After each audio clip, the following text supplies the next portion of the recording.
Oi gente, sejam muito bem-vindos ao Psique. Esse vídeo tá um pouco diferente e muito especial, porque eu vou abrir uma parte muito particular da minha vida pra vocês. Então, fora eu mesma, essa pessoa é a pessoa mais importante da minha vida e ela tem muito conhecimento, vai trazer muitas informações novas aqui pra vocês, então por isso eu queria muito trazer ela aqui no canal, já faz um tempo, e hoje ela aceitou. Então, recebam, por favor, a minha mãe.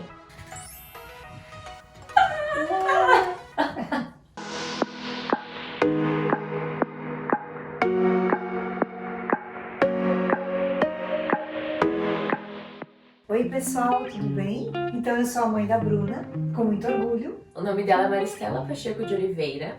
Com o que tu trabalha, mãe? Eu trabalho com ginecologia e obstetrícia, fazem 31 anos. Amo minha profissão. Então eu vim pedir um pouquinho da história da minha mãe hoje pra vocês. Como é que tu começou, mãe, a se interessar a trabalhar com ginecologia e obstetrícia? Bom, desde pequena eu gostava muito de saber o que tinha dentro das pessoas, sabe? Ficava horas assim pensando assim, às vezes uma boneca, gostava de ver o que tinha lá dentro. E isso foi me inspirando, né? Eu sempre gostava de ajudar as pessoas, né? De se tinha algum problema, tentar resolver. Desde pequeno eu tenho essa, acho que é uma vocação que a gente tem, né? De ginecologia e obstetrícia eu me apaixonei mesmo foi na universidade, que daí eu comecei a ver que eu gostava mais de tratar as mulheres, de ver os bebezinhos nascer, que isso me encantava, me deixava muito feliz, né? E agora eu quero perguntar por que tu resolveu fazer sexologia e psicologia? Hoje eu vou inverter o jogo, gente. Vamos ver se eu consigo. Então eu sempre gostei de estar com pessoas, de trabalhar com pessoas. Trabalhar não, na época era só conversar e entender um pouquinho melhor sobre o porquê das coisas. Eu sempre perguntava o porquê das coisas quando eu era mais nova. A primeira palavra dela foi quer passear. Então eu passei. Não foi palavra, foi frase. Então eu passei de verdade, né? Eu morei fora por 2 anos. E essa minha vontade de explorar, eu vejo que não é uma questão só externa a mim. Eu vejo que é uma questão muito interna também. Então eu sempre fico me questionando dentro de mim mesma o porquê das coisas. Por mais que eu não relacionasse isso no começo da minha vida com psicologia, com o tempo, né, depois de ter explorado outras áreas, depois de ter tentado estudar cinema por um tempo no Canadá, eu vi que não era pra mim, daí eu voltei e por conta de problemas pessoais, de ter que eu realmente buscado ajuda, eu comecei a olhar para o meu mundo interior, né? E o que estava ali dentro de mim e todas as coisas que eu estava às vezes ignorando, que é a nossa própria história, que muitas vezes a gente não para se questionar qual que é a minha história, quem eu quero ser, o que tá me travando, por que essas crenças limitantes estão vindo com tanta força pra mim. E crenças limitantes, né, pessoal, se vocês não sabem, são aqueles pensamentos que a gente leva como regra, assim, na nossa vida. Por exemplo, eu não consigo, eu não sou capaz, eu não posso. Tudo que é, assim, muito extremo dessa forma é uma crença que te limita. Isso a gente não faz, viu? Nunca diz eu não sou capaz disso, eu não vou conseguir tal coisa. Tem que dizer eu vou conseguir, eu vou ser capaz e vai dar tudo certo. Aí parece que as coisas engrenam e vão, né? Ela, quando era pequenininha, ela ia comigo pro consultório às vezes. E não raras vezes eu abri a porta e a Bruna falando com as pacientes assim, toco de gente, 3, 4 aninhos, gente. Minha mãe já vai te atender, tá? Mas enquanto ela não te atende, onde é mesmo o teu dodói? Ela perguntava para as pacientes. Então, desde pequenininha, ela tinha esse lado assim de se preocupar, onde é que é o dodói da pessoa.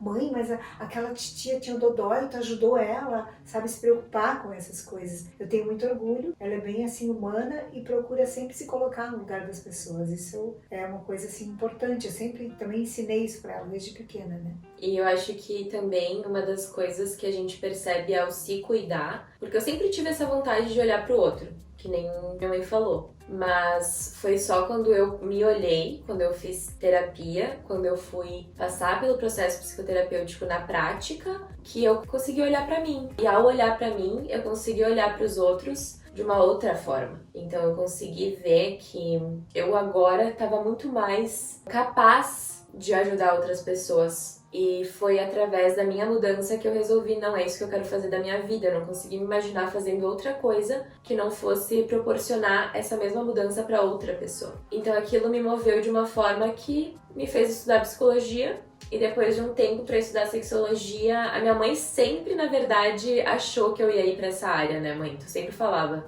assim, ai, tu tem que estudar sexologia. Mas eu nunca realmente estudei sobre, até na metade pro final da faculdade, em que eu fiz um trabalho sobre educação sexual, em que eu li um livro que era Garotas e Sexo, da Peggy Ornstein. E ela falava bastante sobre essas questões femininas que muitas vezes a gente passa a vida inteira reprimindo. Eu nunca tinha parado pra pensar na forma como eu idealizava meus parceiros românticos. Eu nunca tinha parado pra pensar como nós mulheres somos ensinadas a idealizar as pessoas que a gente se relaciona. Eu nunca tinha parado pra pensar na forma como a gente não sente tanto prazer sexual por conta da nossa repressão sexual que a gente sofreu por milhares de anos. Então eu nunca tinha visto isso. Daí ao fazer esse trabalho e ver o quanto de sofrimento que isso causava nas mulheres e nas pessoas em geral, porque esse livro em específico falava das mulheres, mas os homens também sofrem. Tem uma outra questão, né, que os homens sofrem muito também com essa repressão sexual. E daí eu fui estudando cada vez mais sobre isso e fui vendo o quanto que isso estava atrapalhando a minha própria vida também. Fui quebrando vários paradigmas dentro de mim. E ao fazer isso, eu comecei a pensar, nossa, não tem gente falando sobre isso, não tem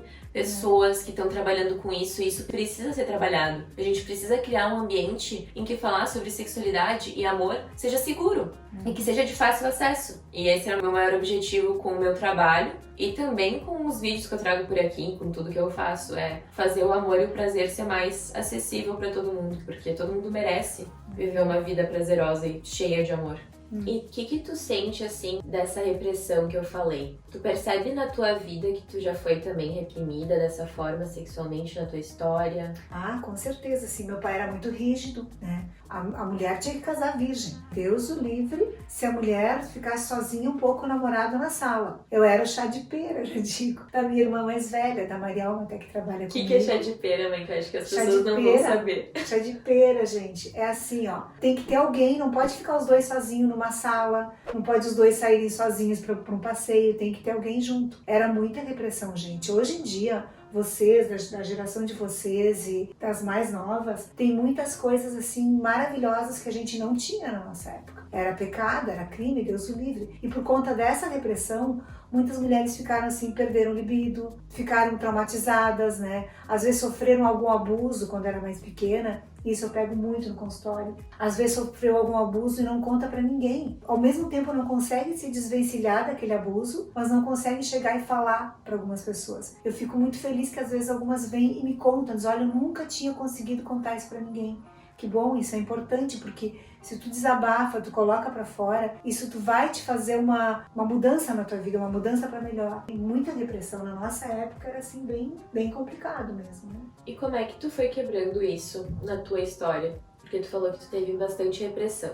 Quando que foi o momento que tu percebeu isso? Porque no momento que tu tá vivendo essa repressão, tu não sabia. A gente vivia essa repressão e a gente achava que essa repressão era certo. Eu namorei 10 anos com meu marido e casei virgem, gente. Acreditem ou não, casei virgem. Foi assim, um namoro comprido e a gente sempre tava com alguém junto, às vezes a gente saía, mas eu tinha aquilo tão internalizado dentro de mim que o certo era Deus o livre, nem pensar em ter um relacionamento assim antes de casar, que pra mim o certo foi aquilo. E hoje em dia, assim, eu olho pra trás e meu Deus, mas que bobagem, que coisa, mas na época era como era assim, isso quer dizer, não é tanto tempo assim também, não sou tão velha assim, né? Quando eu entrei em medicina também, era complicado, não tinha muitas mulheres em medicina. Era uma profissão que era mais masculina também, né? Subir numa árvore, por exemplo, se tu subir numa árvore, nossa, como é que tu sobe na árvore? Não pode. Isso é coisa de menino, não é coisa de menina. Hoje em dia as meninas sobem árvore e tudo, não tem, mas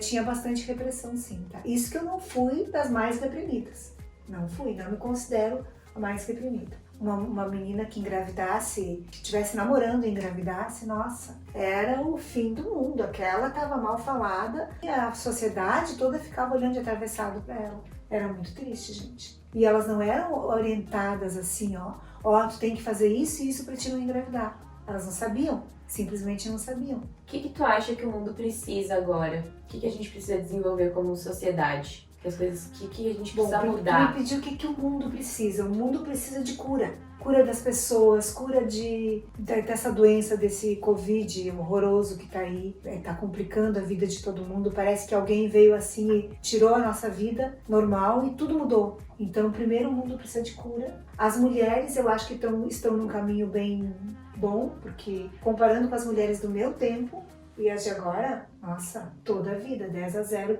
para as mulheres de agora, né? Claro, sempre tem que procurar mudar esse trabalho que tu está fazendo, né? Ajudar as pessoas, reconheçam o valor que elas têm, que elas não aceitem um relacionamento abusivo, isso tu sempre fala muito, isso é muito importante, né? Porque isso, às vezes, a pessoa tá ali e acha que aquele relacionamento abusivo é a vida dela. E aí é a vida dela que tá se acabando naquele relacionamento abusivo. Então, isso tem ajudado muitas mulheres, isso é muito importante. Reconhecer, saber que aquele é um relacionamento abusivo, né? Não, e mulheres também podem ser abusivas, né? Às vezes a gente foca muito nessa temática da mulher sair do relacionamento abusivo, porque sim, é mais o homem que mata, né? Porque o feminicídio tá aí pra provar as taxas de feminicídio, mas também existem mulheres abusivas, né? Então existem pessoas abusivas. Mas o mais é o homem que às vezes abusa do poder e da força, né? É muito Mas triste. É eu vejo casos, às vezes, que me chocam e que me deixam assim, repensando a raça humana, sabe? Porque eu fico pensando que humanidade tem isso? Nada. Mas é também pela nossa construção cultural, né, gente? A nossa construção social, né, mãe? Assim, a gente tem uma construção que fala muito sobre o poder da força do homem. O homem é o quanto mede o pênis dele, o quanto ele tem na conta bancária, o quanto de força ele tem. Então, às vezes, o homem interpreta a própria masculinidade de uma forma muito errada, de uma forma muito disfuncional. Então, tem um vídeo que eu falo sobre isso com o Anderson, mas... Eu vejo todos os vídeos dela. A fã número 1 está aqui, gente. Mas eu queria te perguntar, qual foi o caso mais absurdo que tu atendeu no consultório ginecológico? Os casos que mais me chocam é abuso sexual de criança. Foi no final de tarde ali, agora não faz muito tempo assim, fiquei arrasada. Porque chegou uma menina com a tia e com os parentes ali, familiares, padrasto abusava da menina diariamente, né? E a mãe ia trabalhar e ela ficava com o padrasto. E um dia a mãe pegou o padrasto abusando da menina e ela simplesmente deu um empurrão nele e tal e continuou com ele. Isso eu acho assim, isso me cortou o coração, porque uma criança ser abusada, a mãe vê e depois disso ela continuou com esse cara. Então isso é uma coisa doente, é uma doença que ela tem, não é um relacionamento que ela tem. Então isso assim me deixou assim chocada, abuso sexual de criança e ainda mais a mãe ser conivente com isso, não tem palavras para isso. É aí que eu me pergunto que ser humano é esse. E tu vê que a nossa cultura propicia muito isso, porque coloca também nas mãos do homem a felicidade, a realização e a plenitude da mulher. Então, às vezes, a mulher internalizou de tal forma que ela precisa daquele homem, óbvio que nada justifica, mas isso também poderia melhorar as taxas de abuso sexual e desse tipo de situação, né? Poderia melhorar se essa mulher tivesse talvez mais informação e se amasse um pouco mais. Porque no momento que a gente se ama, como que tu permitiria que isso fosse acontecer com a tua filha? Com a filha. Que é um pedaço de ti.